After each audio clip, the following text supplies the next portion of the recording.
Assalamualaikum warahmatullahi wabarakatuh. Halo kelas 5. Hari ini kita akan belajar materi IPAS mengenai kondisi perekonomian di daerahku.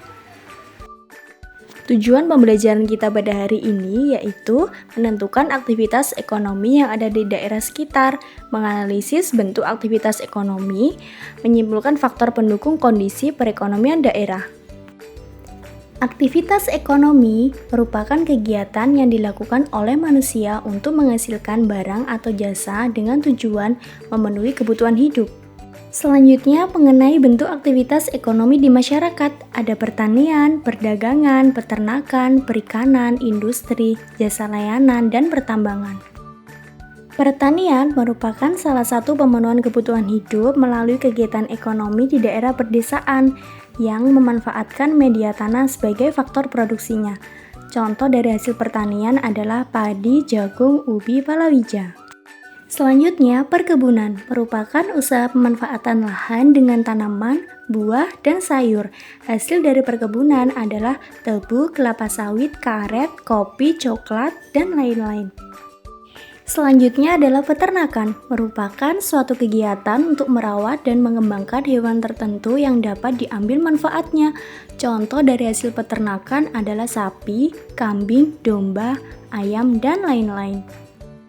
Berikutnya adalah perikanan, merupakan suatu usaha memelihara dan membudidayakan ikan.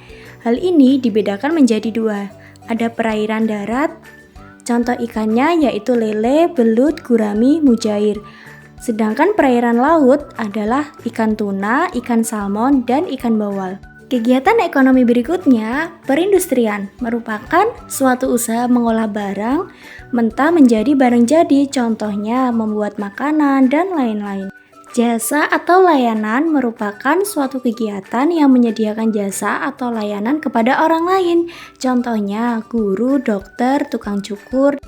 Selanjutnya, pertambangan merupakan suatu kegiatan menambang sumber daya alam pada daerah tertentu, contohnya minyak bumi, emas, batu bara. Kegiatan ekonomi berikutnya adalah perdagangan, merupakan kegiatan menjual barang dagang dan menjualnya kepada konsumen. Contoh dari perdagangan yaitu menjual dan membeli sayuran, pakaian, alat tulis, dan lain-lain. Selanjutnya, faktor pendukung kondisi perekonomian daerah. Ada 3, yang pertama sarana dan prasarana, yang kedua sumber daya manusia, dan yang ketiga teknologi. Pertama, sarana dan prasarana meliputi jalan, jembatan, bangunan. Kondisi jalan, bangunan, dan jembatan yang bagus dan memadai, maka dapat memperlancar kegiatan ekonomi. Selanjutnya ada sumber daya manusia. Ketika sumber daya manusianya baik, maka akan lebih mampu bersaing dan meningkatkan usaha yang dijalankan dan meningkatkan perekonomian daerah. Faktor pendukung yang ketiga, teknologi. Dengan adanya teknologi, maka dapat mendorong adanya kegiatan ekonomi yang praktis dan dapat dijangkau oleh semua masyarakat. Demikian adalah video pembelajaran mengenai kondisi perekonomian daerah. Semoga bermanfaat ya. Assalamualaikum warahmatullahi wabarakatuh.